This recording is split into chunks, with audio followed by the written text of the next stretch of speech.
Welcome back to Freely Nourish, the podcast that empowers you to break the cycle of dieting by teaching you to nourish your body well. I'm your host, registered dietitian, Erin Casey, and I have with me our wonderful guest today, Chris, who Chris and I met through social media, actually. And I was at first a guest on your podcast. We were just talking a little bit ago about how it's kind of weird to be a guest on like somebody else's podcast when you're not in control of all of the things. So you guys, you and Lisa do a podcast called The Waiting Room, and is Ken still on it? I actually don't know like what you all have been up to lately, but if you want to tell us a little bit about that, and kind of, you know, what all you guys talk about on that area, we'd love to hear it. For sure. Lisa and I started the podcast back in 2021. I was just sitting on the couch one day and I texted her and was like, you know what, we should have a podcast. And in that moment, Lisa was talking to her husband about how she wanted to start a podcast called The Waiting Room. And she's like, this is so weird. Because in my head, I was like, we should get all the people that we are in the community. And then we just decided to launch it. We had Ken come on episode 4, and he had a very personal beginning. Oh yeah, like he came on as a guest, and we just loved his episodes so much, and we connected with him, and then we asked him to come on in 2022. Yeah. And Ken blew up actually with his whole bite size, and he's on YouTube now. So we just went, it's so much trying to get 3 people together that live in 3 different places, 2 different countries. So we did go back to just Lisa and I, but we're definitely gonna have Ken on again as well. Yeah. And then that's how I met you, actually, was like through Lisa, and she was like, we're gonna have this dietitian on, and sorry, actually I have to go back a bit. It's dietitian or nutrition. Sorry. It's dietitian. You're right. It is dietitian. I'm sorry. I actually get very confused. It's a very confusing space, and you are not the only person. Like, doctors don't get it right most of the time. So even though like I known this the whole time, like when I'm on the bottles and I'm like, wait a minute, am I using the right word? You are. It's the same as when I pause every time I'm calling someone Ms. or Mrs. It's the one thing that screws me up every time. I don't know why. So bizarre. But we had you on, and it's been a really great experience so far. Yeah. And we kind of connected from there. And just for anybody who's listening and like, oh, what is this podcast? Like, it's Waiting Room, but it's spelled like WEIGHT. So as in wait. And I don't know, because what would you all say that you guys talk about them? I feel like you kind of just talk about maybe struggles with weight loss to an extent, but I think a lot of it's also just kind of existing in the world in a larger body. Yeah, definitely. So Lisa, the way I look at it is that it's just like our TikToks, but longer. Because that was the thing that I got frustrated with, was people would ask me questions. I'm like, I want to talk to you about this for 10 minutes, but I have 1 minute to do it in, now 3 minutes. But with the podcast this year, we went in a little bit of a different direction, where on Mondays we call it Fat Girl Therapy. So it's half an hour of Lisa and I just talking about our struggles, our accomplishments, what we're going through. And then on Thursdays, it's The Waiting Room, the main one, where we will have guests on. We will talk about articles that come up, and it's just more, it's less Lisa and I having our banter and more getting to the point. Yeah. But I would still say it's very conversational. Like, I feel I honestly feel like I'm in the room. Like, that's why I just love the name so much, because I feel like I'm in the room with you all, like just having a chat about it. And I appreciate that. Yeah. It's what we wanted, was just to make it very comfortable, and the people that reach out to us all the time are just like, what you're going through is what I'm going through, and it just means a lot. Just one person saying that, it just makes a huge difference. It makes such a huge difference. And I think that testimony, it's important, right? Because there's like so much out there, like people telling you to shrink yourself, or like, you know, do different things, and it's just so nice to have kind of people that you can relate to. For sure. And like I said, it wasn't until Ken's episode, on episode 4, where I was like, he opened up about suicide. I don't know if we we can talk about that. That's fine. Okay, good. So he opened up about that, and I cried the whole time he was talking, because he was talking about something that I was struggling with silently. And just hearing someone else mention that, and then we became more open to talk about all those things, because it has a huge impact. We made this podcast to make people feel less alone. And in that moment, he made me feel less alone. So it's just a big circle of helping each other. Yeah. I love that. Because these stories, I mean, like, it's much more common. And I think I tell my patients this all the time, is that like I hear like bits and pieces of similar, these pages are from different walks of life, they're different ages, and like there's so much commonality for a lot of what I deal with is, body image struggles and things like that. But just there's so much that like I wish I could connect all of my patients to each other, because like I feel like they feel like they're the only person in their little insular world that's going through things like that. And it's just, you're not. I know you're not, because I'm talking to, 8 other people in a day that are going through the exact same thing, but it can be so isolating. And I think social media can kind of skew that a little bit too, because you kind of get this highlight reel of everybody's life, which I get it. That's what social media is for. But I feel like we think that their whole life is that highlight reel, and it's not really. For sure. Really. Like I remember even one time I made a video where I was just like, oh, I finally paid off my loan.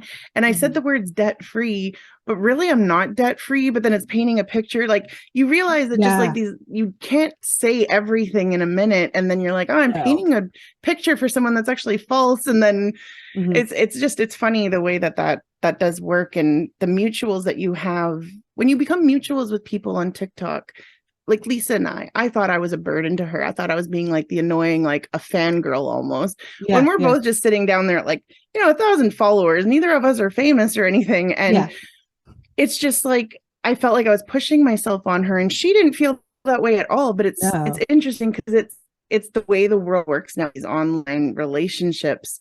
I can't really name that many people that I've met in real life in a while due to COVID, but especially with like COVID and everything, it's just it's hard to kind of, I don't know, I feel like we all kind of like recluse into our digital worlds a little bit. So I'm grateful for social media, because I felt I would have felt so alone and isolated, and I feel like a lot of people's mental health would have been a lot worse without it. Even though sometimes it can be damaging.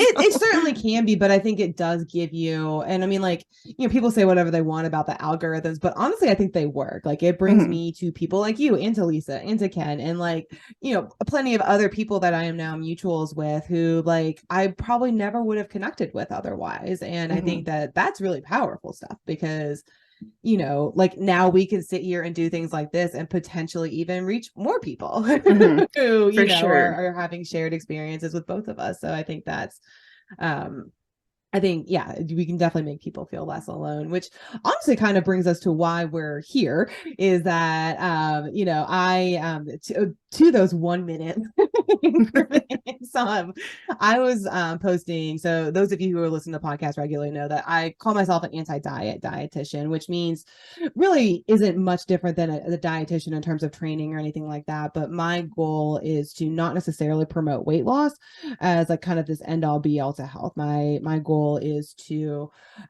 promote health behavior. So that means nourishing yourself appropriately. It may mean movement. It may mean weight loss. And I think that that's sometimes people think like, oh, like, Aaron won't let you lose weight. I will, but like we have to go about it in a healthful way. We can't be like, restricting meals, doing crazy diets, anything like that. And I had put out a podcast episode about Wegovy and Mounjaro were the two that I was talking about. But if you don't know already, Ozempic and Wegovy are the same medication.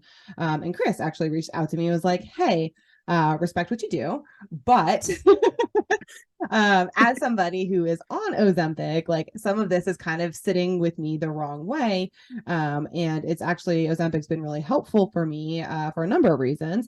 And I would just like to, let you know that there's kind of another side to that coin. And like totally fair call out, like so appreciate it. And, again, like kind of that like ability to connect with people and have that deeper conversation. That's where like things like a podcast come in really handy, because like there's no way I could have had that conversation on like a TikTok. It was just way too deep to like go into. But I was like, hey, do you want to come on the podcast and talk about it now? So kind of leading into that, if you don't care to kind of just tell us a little bit, I know you share a little bit about kind of your weight journey and things like that on your social media platform. So, kind of what has been your journey with Ozempic, kind of, what did you start taking it for? Kind of how has it, affected your relationship with food? And really anything about your story, even before that you want to kind of like lead up to is fine too. For sure. So yeah, it was funny actually when you did post that and I reached out to you, because at first I actually reached out to Lisa because I was like, I don't know, like this doesn't sit right. I just don't think it's my place to say anything to anyone because your content's your content. And Lisa was just like, oh yeah, I see what you're seeing. Like we're just, very, yeah, but like, and I didn't, it wasn't anyway, I don't say things to people that I wouldn't say to someone else. So I was like, okay, you know what? Erin and I are mutual. So I'm going to reach out to her and just say what I have to say, and we're going to see how this is taken. And totally. I have to say, I really appreciate the back and forth that we had, especially by text. It's so hard to recognize people's emotion or what they're trying to say. And I really appreciated that conversation, and you were very open and willing to talk about it. And I just want to say thank you. Yes, absolutely. So this actually goes back to when I was diagnosed as a type 2 diabetic in May of 2019. I had to do a big physical for my job, and then they told me that I had to go see a doctor and whatnot. My doctor had me on metformin. He had to keep upping my metformin because it wasn't helping.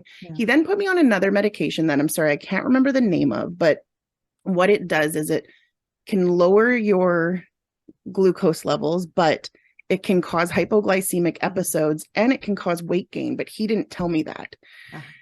I went to my job and I'm talking to all these people and they're like, hey, have you seen an endocrinologist? I didn't know what an endocrinologist was. I asked my doctor, could I see one? He's like, well, what's the point? We got you on the medication. You don't need to see a specialist. I'm like, you know what? There's just something telling me I need to see a specialist. So he got me through. And that's when that doctor told me, you shouldn't be taking this other medication. We could try this thing, Ozempic. And it was a bit newer in the way that I had to go to the ER at one point after using it, not because of the Ozempic, and they had no idea what the medication was. Like no one knew what I was talking about. Yeah. And so I guess because it was approved, I think in like I guess you're in Canada and we're in the States, but I say in 2019, it was like very new to the market. Yeah. Like it wasn't until I had been using it for 6 months, then all the advertisements started popping up everywhere about it. And it's also kind of that, were they always there and I just didn't notice it, but really it was all of a sudden in my face everywhere. And then I started noticing because people were, in my opinion, abusing it a bit. But, so sorry. So I started taking that, and I was on 0.25 milligrams, and then you have to go up. I got all the way up to 1 milligram. And over time, I had lost up to close to 80 pounds. I was going on walks every day because I had an injury at the end of 2019. I tore my ACL, my meniscus. Oh, gosh. It was a bad injury. And then 6 months later, I broke my wrist. Like completely. Oh, no. I have a steel plate holding my wrist together now. Oh, goodness gracious, you were falling apart. Seriously. And so January of 2020 was when I made the decision to change things around, because I am fat because I'm unhealthy, and not every fat person is necessarily unhealthy. I eat and I binge and I'm not eating anything nutritious for myself. So I decided to make a change, but I did go to keto for 4 months. And I do remember my endocrinologist said, I'm going to set you up with a dietitian, but they're probably going to be not happy with the fact you're on keto. So after talking with them, I realized that the things I wanted to eliminate out of my life were mostly bread, pasta, and rice, because they're the things I can't control myself around. So they gave me options of adding different types of carbs, beans and corn and whatnot. So, I went on with that. And then after losing all the weight, I thought I mostly did it. I didn't know Ozempic was for weight loss. I knew that it wasn't at that point. Or they said, like, when he gave it to me, he's like, there's a chance you'll lose some weight with this, but it wasn't because, it's delaying in the emptying of your stomach. So you're going to stay full longer.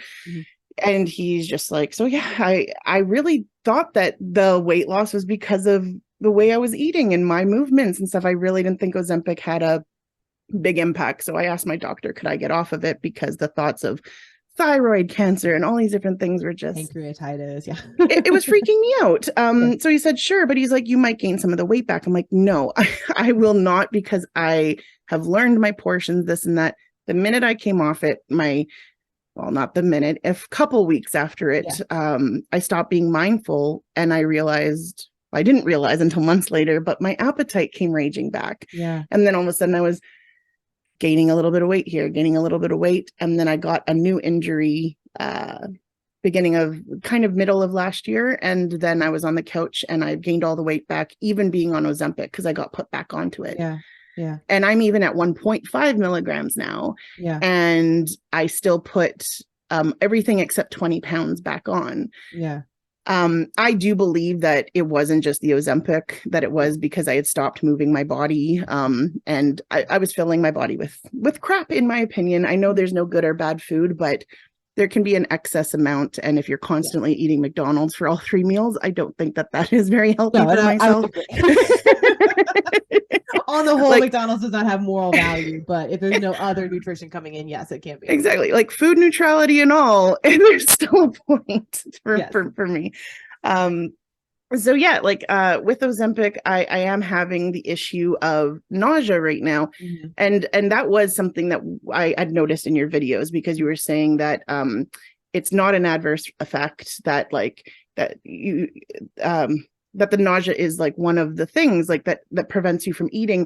Mm-hmm. But in my opinion, if a doctor is saying that to someone, and again, I'm not a medical professional, they're an idiot, and they need to go through some extra training, because it's not, you should feel nauseous for maybe a few weeks, but it should go away. And if it's not going away, you're on the wrong milligram. I agree. And also, maybe I'm on the wrong milligram right now, but someone said, have you tried changing your injection spot?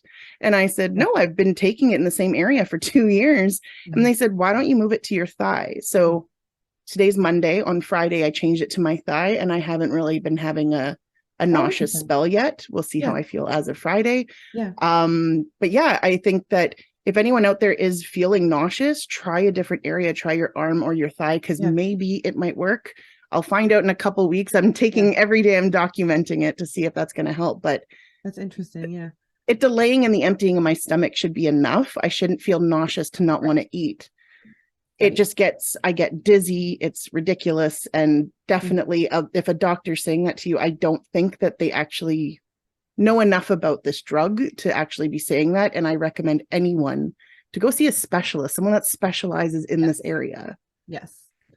Yeah. And I think just to clarify a point of what you're saying. So if a doctor's telling you that like nausea is normal and like, oh, well, if you're nauseous, you can't eat, and that's a good thing. That's what we're talking about, that like those doctors are idiots. It is to an extent normal. And this was even in the clinical data from the trials that like some people got nauseous for the first, that's usually why they start you on a lower dose and then kind of tighter up to what you tolerate, because that nausea does tend to stick around for a week or two after you started. That part's normal, but it should kind of get better over time. If it doesn't, then that's a problem.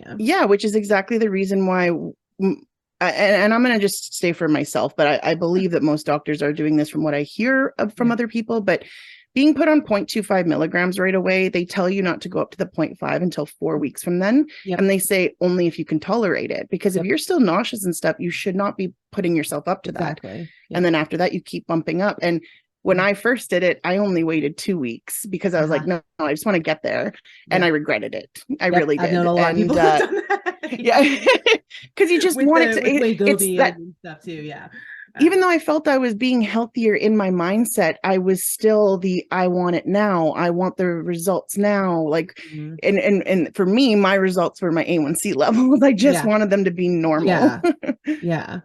Well, I did have an opinion the next year once the CDC opened it up to weight loss too. To weight loss. And I had a very big opinion about that, but my opinion has changed now after going through the MedWeight program here.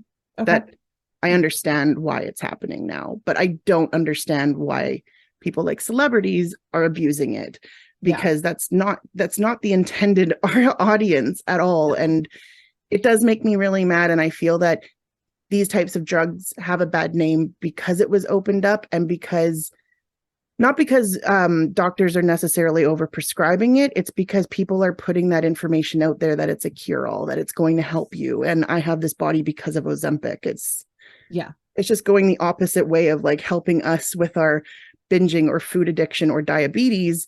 And now it's because I want the perfect body or to fit in Marilyn's dress. I don't know. Yeah. Yeah. And I think the most recent celebrity I've heard is like Kim Kardashian, who was like not Mhm. overweight to start with. So I don't know, like Mhm. I don't get, but again, like kind of, and I think this is kind of a good point to just, insert that like in the right patient for the right reasons, this can be a helpful medication. A lot of times, as you kind of learned, like the weight loss from the Ozempic or Wegovy or Mounjaro, like they're all the same class of medications. They're GLP-1 agonists. So they, the weight loss from that, even in their clinical data, is not that significant, which is Mhm. probably why your endocrinologist initially was like, you might lose weight, you might not. Mhm. It does help, and it helps by, our best guess right now is that it helps by kind of controlling that hunger. But again, that hunger should not be broadening into nausea. Mhm. And we also, need to be mindful of the right patients. It's kind of like bariatric surgery, right? It's much less significant than that, but having weight loss surgery, I'm never opposed to people. First of all, it's your body, your choice, 1000%. Yeah. Like whatever you feel like you need to do for your body. It doesn't matter what I think. I don't have to live in your body. Mhm. So it's, I can give you the information to make whatever decision you want to make. But even weight loss surgery is totally appropriate for some people. It's life-saving, it's life-changing, and it's, in some people, like they've tried everything else and it's just not working. Yeah, um like regarding bariatric surgery. So with the clinic that I'm part of, I mhm. am in a bariatric stream. I Yeah. still haven't made the choice or not, Yeah. but they make you go through all these courses. I had to take a mental health course through Uh-huh. like the Canadian Mental Health Association. There's other little courses regarding medications, telling you what each surgery is. Because I think there's, how many was there? There's 3 or 4. 4. Yeah. Yeah, different ones. And Yeah. Or there's 4 here. I don't know what Canada is. I imagine it's similar. and then you have to take this preparedness course. So right now I said that I wasn't going to take it because I feel that the surgery isn't right for me, and I'm very flip-floppy. I go back and Yeah, forth. Like in an hour I'll think something different. sure. But the preparedness course, it costs money to do, Mhm. and you have to like journal for like the 4 weeks and whatnot, and Mhm. then even after that you still have to go through your medical release. So they do all these things, but in the time while you're in this course, they do this extensive blood work, they check your heart and everything, and then they will recommend some people to try Ozempic. Of course, like the diabetes to the side, like a lot of us are here because we have binge eating or food addiction. Like today is my last, it's the 8th class that I'm taking with a woman that speaks about food addiction, and it really does help with that.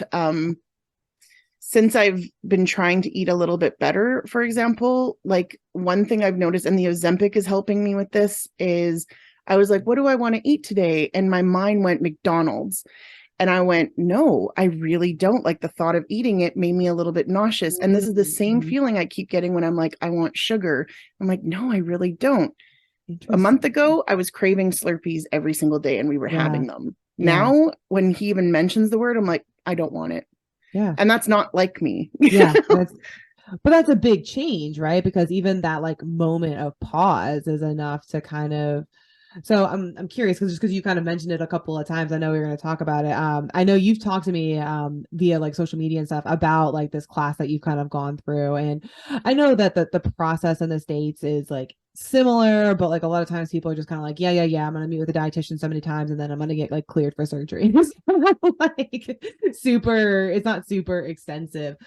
So I'm curious because I heard you say that, when we first released in Canada, are people taking like actual Ozempic for weight loss, or are they rebranded as different medications like Wegovy and Mounjaro like it is here, or is it People are um on all different types, but I do okay. know, I don't know if Wegovy isn't in Canada yet. I know Okay. it was coming. I don't know if it's actually here yet. Gotcha. But that was because of the shortages they were having and Right. whatnot. So people are being recommended either Ozempic or Wegovy. And Yeah. also they do try and work with your provider. So if your provider is saying yes to one and not another, then they'll do that. Gotcha. Okay. So it Yeah. sounds pretty similar to what it is here. It's just, yeah, there was a shortage here too as well. There was a shortage everywhere, I'm sure.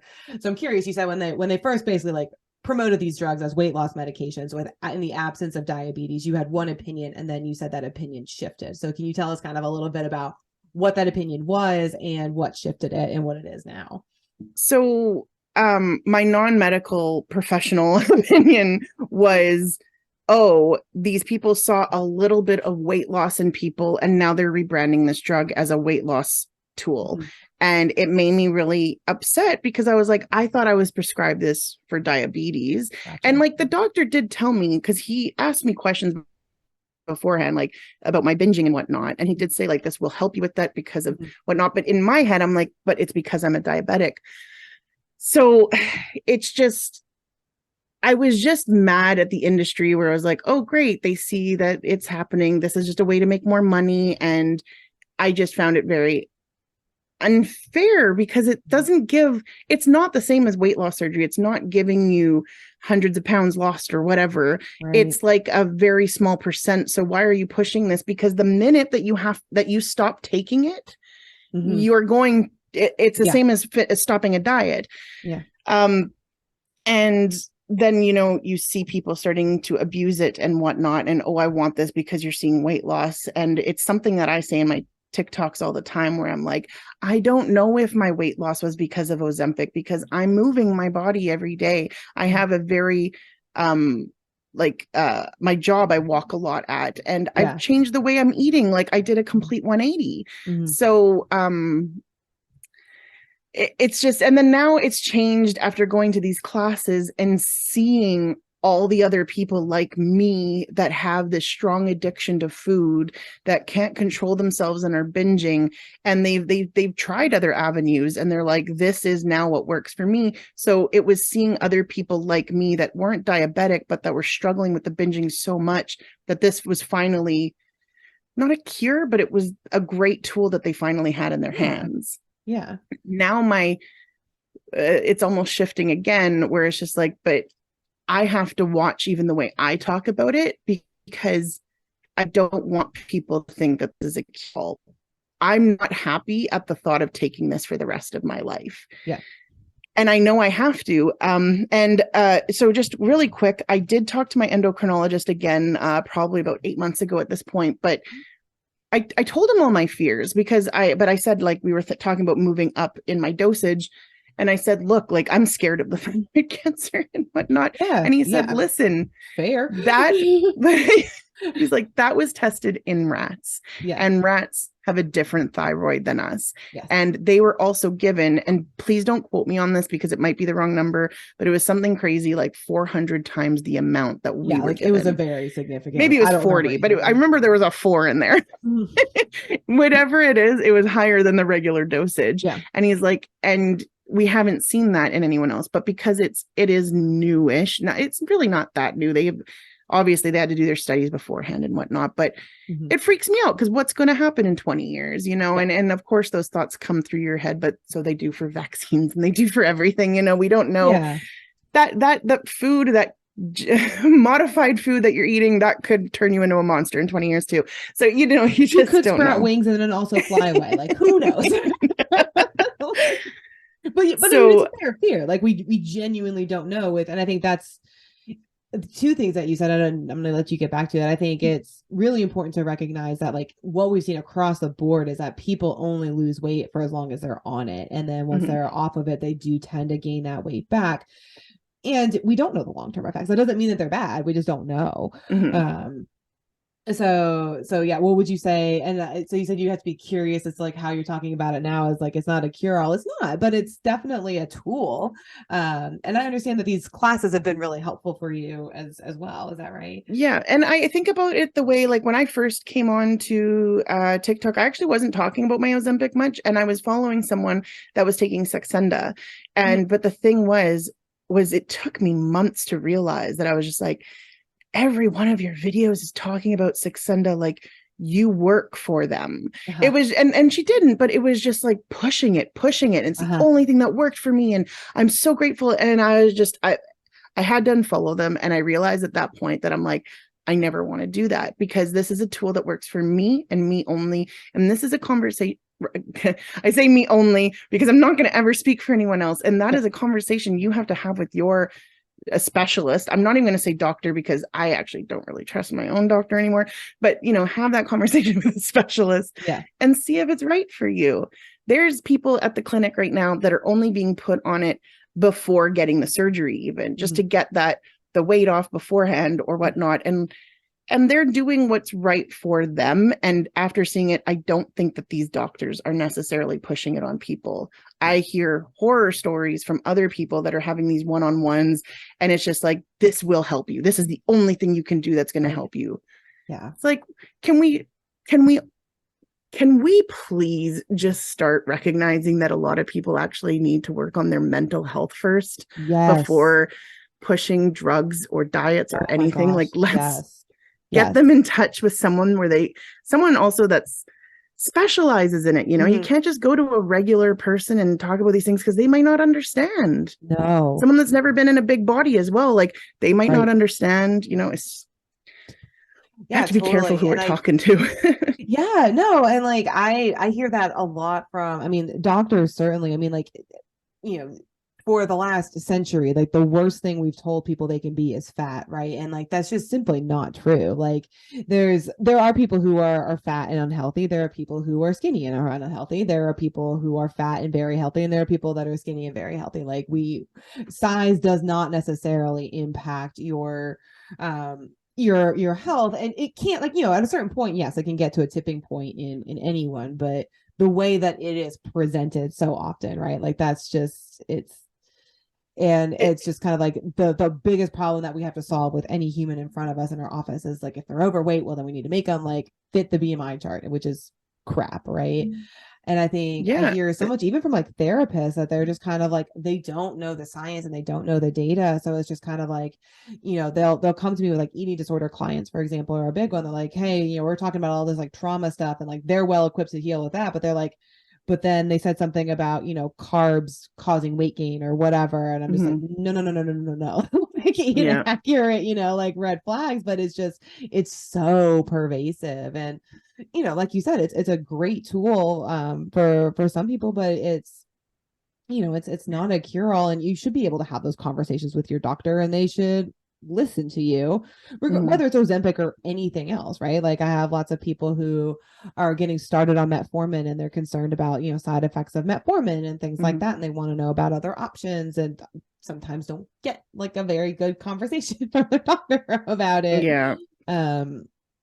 So yeah, it's a system that for sure is broken. You know, I actually wanted to tell you, you know, this episode, you're saying it will be launched later, but if you're not aware, because maybe you could post about this, there is the Obesity Matters website. If you go to it, they have events on there right now because March 4th is National Obesity Day, or no, World Obesity Day. And they're going to have you can pay to go in person. It's in Toronto, but they have a free Zoom event, so you can log into it through Zoom. And that actually is where the person that's conducting my food addiction program is going to be speaking as well. The thing with the food addiction is so in North America, they don't teach these courses for people to be able to teach. She got her certification, I believe it was in Italy. It was somewhere in Europe.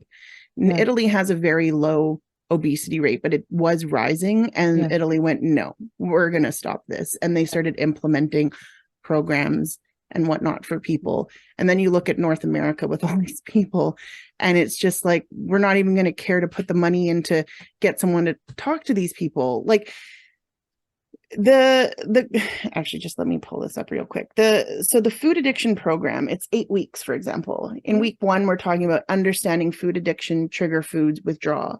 Week 2, it's hunger, eating, crave management. Then we go into spirituality and meditation, introduction to cognitive behavioral therapy for emotional eating, codependency and healthy boundaries, which was eye-opening, and I realized how codependent I am. Exercise and mindful eating exercise, aligning thoughts, actions, and words. And today we're going to be learning about relapse prevention. And love it. It has been just amazing to hear someone talk about food addiction and to replace the word food or like a food item with the word drug, to make people, like for me, to make people understand what I'm going through. We were talking to our guest last week, and he was talking about him struggling with food addiction and the feeling that you get. And I am someone that has done drugs in my past. And the feeling that he described, I'm like, because he was like, it's equivalent. What he was being told was it's equivalent to cocaine. And I went, yep, it is. Yeah. It 100% is, because when I get that, it's like there's a fist going through my esophagus and holding on to the back of my throat and my tongue. And it will not release until I get that. Interesting. And it's just, once I do, it's like a feeling of euphoria. And it's just sitting in this class with over 100 people and us all experiencing the same thing. And it's like, how can people say that food addiction is not real? Like Lisa said, a whole series used to exist of my strange addiction, where people were eating deodorant, but you think I can't be addicted to food? Right. Like something that and I think that's so important to say, because, to be clear, like I 1000% believe that food addiction is. Does everybody who has like cravings and stuff like that experience food addiction? No. And it's not the same as overeating or anything. Yeah. Like it's, like binging and overeating. They all have there's an umbrella and all these things are falling under it, Exactly. I think that's a really good way to describe it, because like there is binge eating disorder, which honestly tends to kind of fall. It's a little different. Cravings and stuff like that kind of tend to be more intermittent, but this is something like it really has its teeth in you, very much like heroin or meth or cocaine, which makes sense because we know that food impacts the same dopamine and serotonin, which are like the same neurotransmitters that drugs affect, right? So it's like, we know that they have the capacity to elicit the effects. In most people, they don't. But that's not to say, like, if I were to go, for example, my husband and I both drink alcohol. Like I never became addicted to alcohol. He did, right? Like there's probably genetic factors that are part of it, but it's what alcohol, the feeling he gets when he drinks alcohol would be very different than probably I feel it. And like the feeling he gets when it's absent is very different than I feel it. And that's not to say, his experience, like what I say, his experience isn't real. No, it's very real. Like cravings are real. Even now, I'm just going off. No worries at all. Okay, is everything okay? Yeah, no. Yeah. Sorry. I'm so sorry I interrupted you. No worries at all. So food addiction is very real, as evidenced by you. And I think you kind of answered one of my questions, is kind of, like, what would you say is kind of the difference between like a food addiction versus just kind of a general craving? Because I mean, I think we've all experienced cravings and at some point in our lives, versus like truly addicted to either like a certain type of food or like a kind of what is your body experience with food addiction? I think it's also because it's going to also sound like binging. Yeah.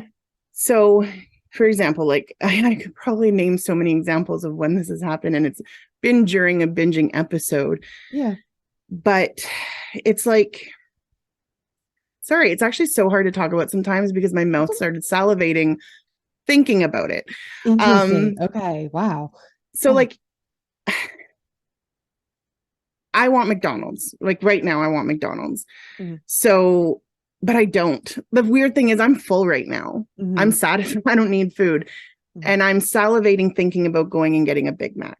And I know that if I go there or if I order online and no one's with me, I'm going to order that Big Mac meal, large size, 2 double cheeseburgers, a couple junior chickens, whatever else I'll probably want. And it's just, it's going to be a lot. And I'm going to bring it home and I'm going to eat something like that when hiding. I'm not going to show anyone. And while I'm eating it, I'm going to think about what I'm going to eat next. I'm going to think about, should I go back and get more?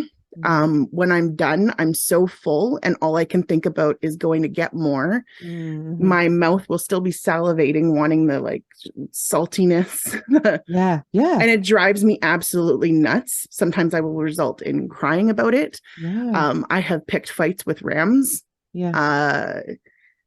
It gets pretty crazy and eventually it will go away. Was it yesterday? Yesterday, I think it was.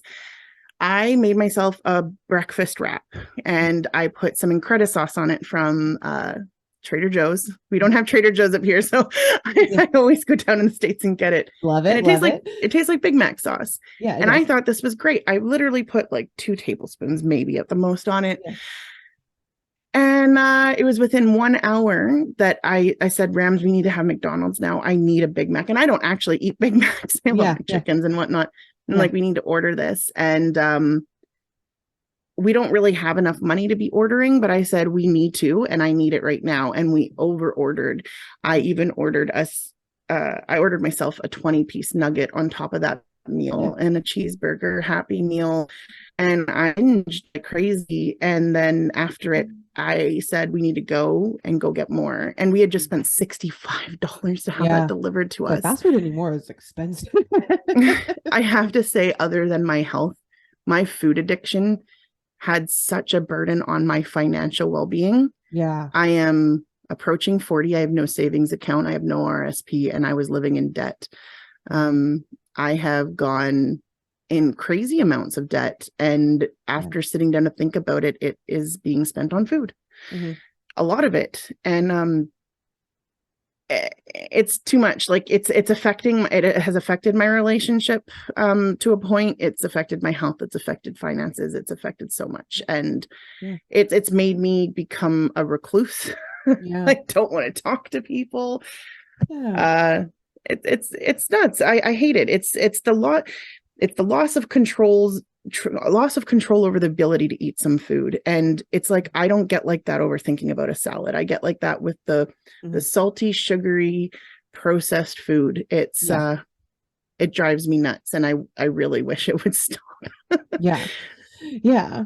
And I think, kind of hearing you, like the textbook definition of addiction in any context is just kind of, pursuing a behavior despite negative consequences. And it's just kind of, I think when I think of binging behavior, it tends to be more like eating until it's gone. But then when it's gone, then kind of like the shame and the guilt, there's not so much the like going back, and like, it's just kind of insatiable in that way. Or even just like overeating portions, but then like just kind of feeling guilty about it and feeling over full, not this kind of like insatiable drive of like need more. And it's I told Lisa my first binging episode that I can recall, like, because I binged when I was younger. The thing is I know where my stuff started. My parents restricted me. They didn't want me to have after school snacks, and they would put marks on everything where the milk was, where this was, so that they could see if I had anything afterwards, because they were trying to make me lose weight. I was born, I think, at 11 to 12 pounds. So I just recently found out that my mom actually was diabetic when I was born. So like things like it could have had an effect on me, and like it kind of frustrates me, because like there were so many things medically that actually were overlooked, and my parents were like, they were good. It's just that there were certain things that were overlooked. They had their lives and whatnot. It was once I was a little bit, I started, my first job was at McDonald's, and I remember using my discount to go buy a different McDonald's late at night one day, and I ordered one of every burger on the menu, plus each size of the nuggets, fries, drink, ice cream, cookies. And I brought that home because no one was home, and I ate it until every single thing was done. And it hurt. Like, it was very, very painful. I bet. And once it was done, I still wanted more, even though I was in pain. And then once the pain went away, I had to start eating again. And I had been hiding my food since I had started high school, because out of shame, I didn't want people to know I ate, because I was made fun of for being bigger. But when I look back at those pictures, I really, really wasn't. But I mean, it's crazy the way so kids are out there. But I remember the first time, this might make me sound stupid, but it was actually when I was in grade 10. I was leaving that high school, and someone signed my yearbook, and he was just being rude. And he said, sorry about the stretch marks, and then signed his name. And I actually had to go up to him, and I was like, I don't understand. And then him and these girls were laughing, and they were like, from like being fat. And I actually had to go and ask my mom what stretch marks were, because I had no idea what they were talking about. And then I was like, wow, that's horrible. And I still remember that feeling, like, and just that shame. And then when I transferred schools, I didn't want that experience. And so I ate in the bathroom every single day. And, it would just be a sandwich. But I was like, I'm too embarrassed to eat the sandwich in front of anyone. And then after lunch, I'd skip class, and then I'd go over to the corner store and get more food and sugar and stuff. And It was just a crazy cycle. And honestly, I don't think we're working. Can I just encourage people to don't encourage your kids to go and work at McDonald's when they turn 16? Go to a clothing store, because it's the worst thing, especially with them offering 50% off. It's not even 50% off. Normally you're eating the food that doesn't even go out. So just, it's like, so you're eating, like there's a lot of free food too. And there's like kind of a vat of fries. And I would say that, and also let's not, like, even if your kid is in a larger body, like, please don't restrict them. No, and I think that's really what had the effect on me, because having that job, being able to afford my own food, I was like, I'm not restricted anymore, and I'm going to eat what I want when I want. And the access to regular pop, because my mom, soda, for the Americans. My mom would always have diet, because she was then diagnosed type 1 diabetic in 1998 officially. So everything changed in our house. And I was just like, nah, I'm not dealing with that. So I went crazy with the sugar. And like, kids as young as like 3 and 4 like want autonomy over their like food choices, and like it can, like, it's real hard to get a toddler to like sit down and eat vegetables. Like, I get it, but also like the more militant you, and this isn't just like me talking, this is like there's data that backs this up, that like the more militant you are with food choices, the more the kids are going to kind of just resist that, and the more likely they are to develop, disordered eating patterns. Because I mean, for me, it was the same too. It was like, you weren't allowed to eat snacks before, after school, before dinner, even though like I had eaten lunch at maybe 11 and dinner was at like 6:30. Like, that's a huge gap for a kid. And I played sports growing up too. So it was like, I needed food, but I was told, no, you don't need it. Just wait till dinner. And having no control over it, to the point where when my mom did treat my brothers are a huge age difference. So the eldest is 13 years older than me. The other one is 9 years older than me. And when my mom would treat us to McDonald's, I had to, by her choice, have a filet-o-fish meal. I didn't like filet-o-fish, but she wouldn't allow me to have, it was a control issue, I think. But she wouldn't allow me to have the or anything but the filet-o-fish. And then when I got home, she'd cut it into quarters. One brother would take one quarter, not by her. When she wasn't in the room, they would do this to me. One brother would take the other one and a bunch of my fries, and I'd be left with nothing. And I'm just like, so it was just a complete lack of control over my food growing up. And then it's just went insane. And but parents don't they think that they're helping at first. And like, I used to nanny a bunch, so I'm not going to say where I was when this happened, but a mom was being like that to her younger kid. Like, and you have to watch what he's eating and this and that. And in my head, I'm like, I'm not putting this on that kid. Like, sure. I'll just, sure. But no, if you want to do that, that's your job, but I'm not forcing your kid to do anything. Right. It just really. Yeah. And it's so with food. I mean, like, I took care of those kids, but I'm like, I'm not going to put these crazy ideas about food in this child's head. And I think even the way we talk about our own bodies, and so, yes, I'm assuming you fed the kids. Like, I'm sure that you fed them and that they're well. I'm still legally allowed to be a nanny. Let's just. Yes, I'm sure you fed them. I'm sure, honestly, to an extent, you probably like honored mom's wishes. It was more of a like, I'm not going to demonize food or demonize you as a human for wanting more food. Like, I actually started becoming a pro at hiding vegetables in food, like pureeing them and and then I'm like, they'll never know. So I just found different ways of doing it rather than just being vocal about it. Yes. Doing it on the sly. Yes. And honestly, like, that is I could probably do a whole podcast about like how to hide veggies and things too, because if you have kids, or in some cases husbands, who like just don't particularly enjoy vegetables, and like trying to get them in. But yeah, I think the whole dialogue of how you talk about food and how you talk about your own body too, because that was for me, my mom I was taller and larger than my mom probably by the time I was in 5th grade. And like, she would talk about her body as though it was too large. And I'm kind of like, well, if your body's too large, then like, what do you think of mine? Right. And it's just kind of the whole dialogue is just, it's so dangerous. I think as well, like, for anyone that's listening, like hearing me talk about food addiction, like some certain things might resonate with people that are listening. And there was just like this quote thing that they did show us when we were in our meetings, and it was from David Kessler from the end of Overeating. Mm-hmm. And he said the food industry is not only generating billions of dollars for itself by designing hyper palatable combinations of sugar, fat, and salt, it's also creating products that have the capacity to rewire our brains, driving us to seek out more and more of these products. Yep. And I just think it's really important for people to know that it's not your fault. No. Because everyone's, just like how everyone's body is different, everyone's mind is different.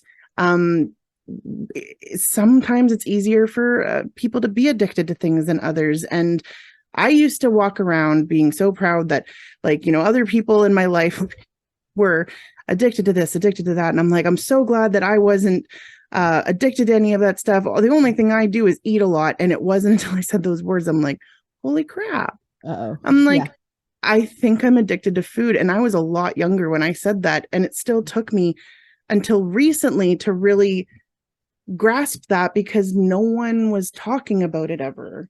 And a lot of people don't believe it's a real thing. So it's a real thing. And if you think that this is something that you are suffering with, if any of this speaks a little bit true to you, like, reach out to someone and talk about it. A lot of the things that I suffer with food addiction, I find help just talking to Lisa about it, or talking about my problems through the podcast. Make your own podcast, start talking about stuff.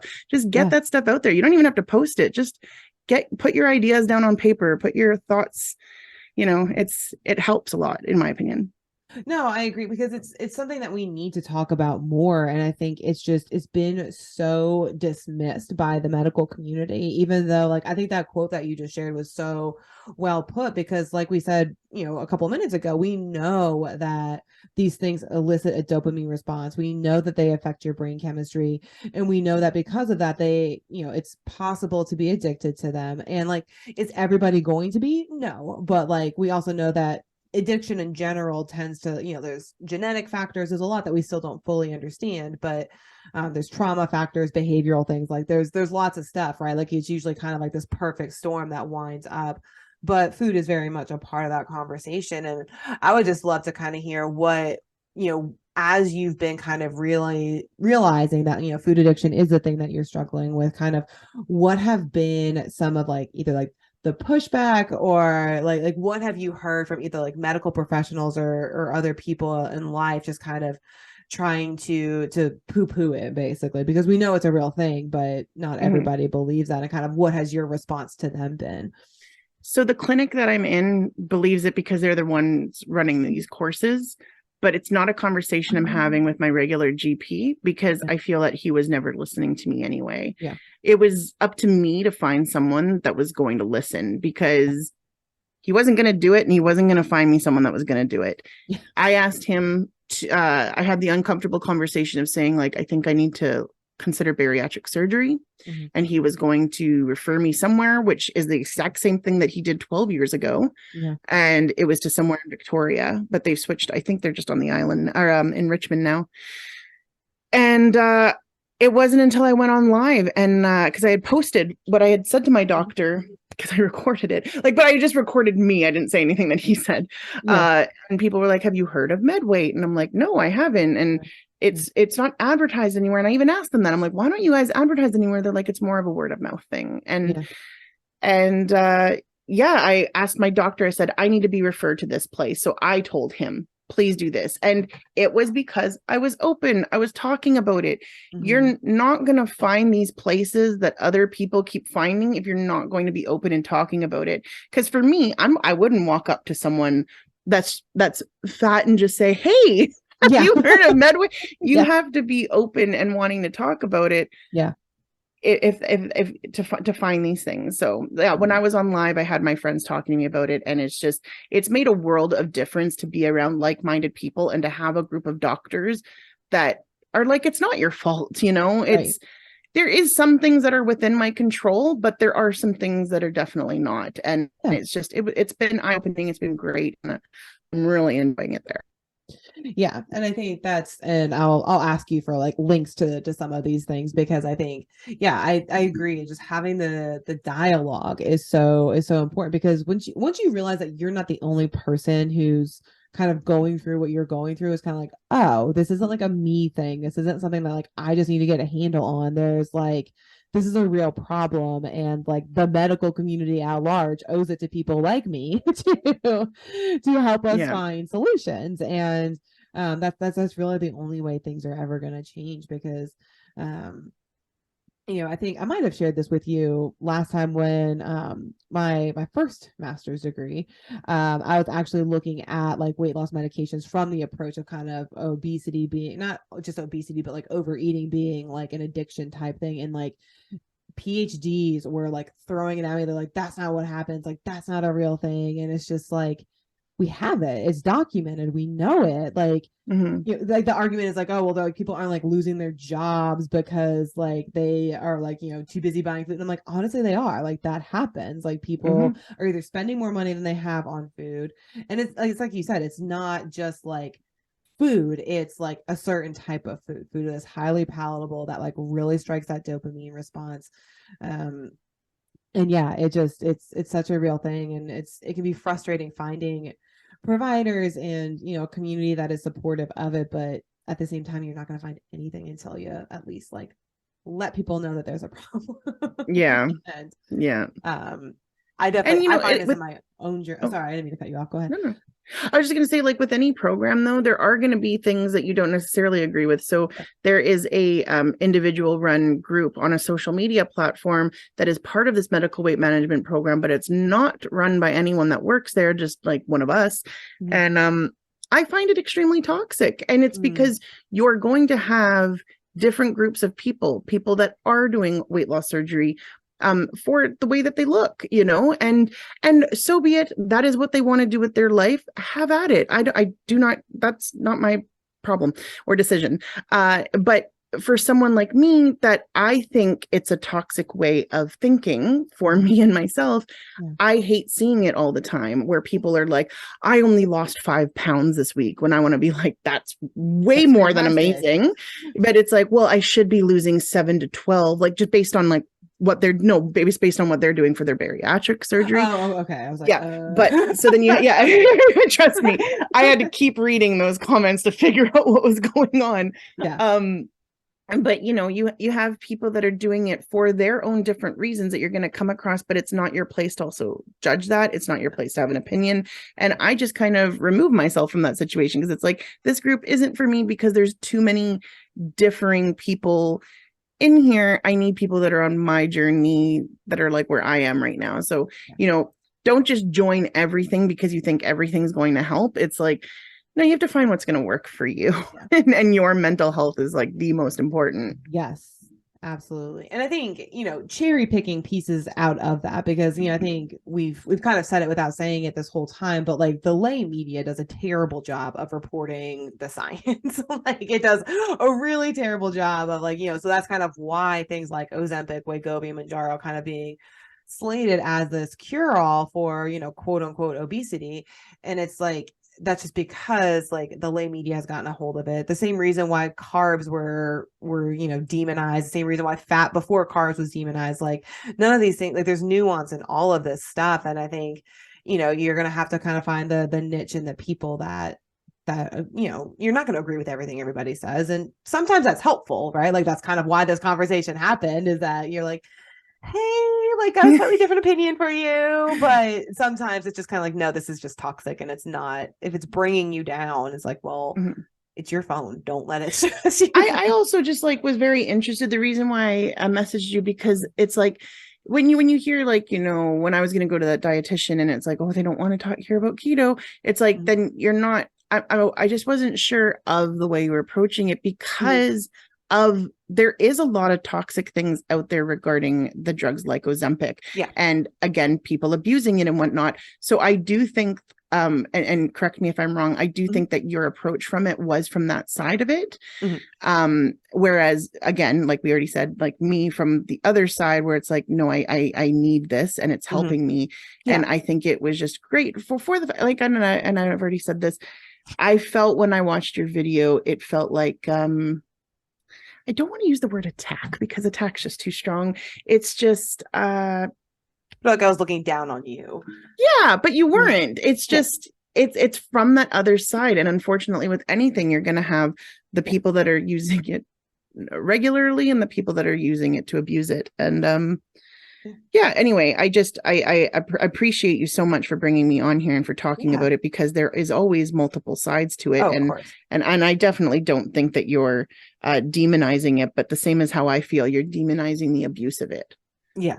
I think we're very much in line with that. Yeah, it's not worth it. Like the symptoms that I have, like even with Lisa, like Lisa does not want to have weight loss surgery or anything. Sorry, you know what? I'm just going to take that part out. You don't mind. When I talk to Lisa about weight loss surgery and whatnot, it's just, I tell her under no circumstances take Ozempic unless you really have to, because these symptoms are not worth it, in my opinion. Mm-hmm. Yeah. But that's just for me. And I was like looking out for someone. If you don't keep taking it, if you're going to feel nauseated. I don't know why I continued, because it's been horrible. But I am grateful I did now and I started posting about it, because like I said, I wasn't posting about it. Mm-hmm. But now that I posted about it, I got the information of try a different injection site. Yeah. My endocrinologist never even told me that. That's wild that they didn't, because I mean, that's like insulin, any kind of injection. I mean, anything can crystallize under the skin. So if you're doing it in like literally the exact same spot, like you may notice even like a little knot, and like it may not be getting absorbed as much. It may not be getting absorbed in the same way, or may not be getting absorbed at all. So definitely, change any injectable drug, change the injection site regardless. I definitely could have been like, I was throwing a lot at him that day, so I won't say that he was withholding anything from me. It's just interesting when you get, and also doctors will have different information. So getting information from other people, so far it's been great. We'll see how I am in a couple of weeks from now.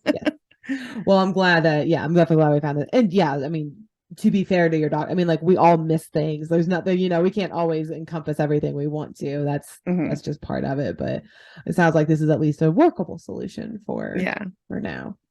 Yeah. It is.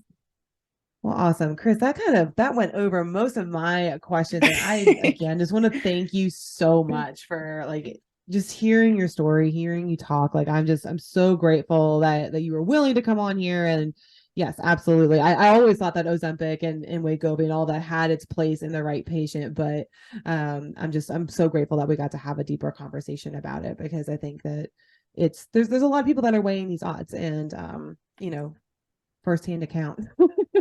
I appreciate you having me on here so much. I don't know if I said it in the beginning or if I was thinking about it when you were first coming on the waiting room, and Lisa was like, oh, she's a dietitian. I was a little bit standoffish because of my experiences with dietitians. I was worried. And then she's like, look at her content. And I was like, oh, I'm like, a dietitian that's not an asshole. I'm not I can be an asshole, but I'm usually not to prospective clients. And it was just because I have, I guess the dietitians that I have come across, a few of them have been a little bit on the fat phobic side, which you're going to experience that in any, and it was just, I get so standoffish when it is coming from someone that isn't an average size body, because I don't know where they're going to come from, and my guard is immediately up. But I want to say that I really appreciate you for being who you are and the amazing positivity you always have. So thank you so much for having me on here as well. I appreciate that. And yes, I'm used to people being a little standoffish around dietitians. The most people think like we're going to take things away, and I always tell people like I guarantee, like, 'cause I can tell when people are nervous, and I always say I promise you I'm going to add things to your diet today, not take them away. And they're like, I don't believe you. Especially some of our, like, I work in the VA here, so we're working with veteran population. So you're like, I don't know about this girl. But I appreciate you saying that. And yes, we will, I'll post links to kind of all of the things that we were talking about. So like the waiting room podcast, we'll talk about maybe Medway and things like that. If you're willing to share that information, we'll post it in the show notes. But other than that, thank you so much for coming, Chris. I so appreciate it. It was wonderful. Yeah, thank you again for having me. Yeah.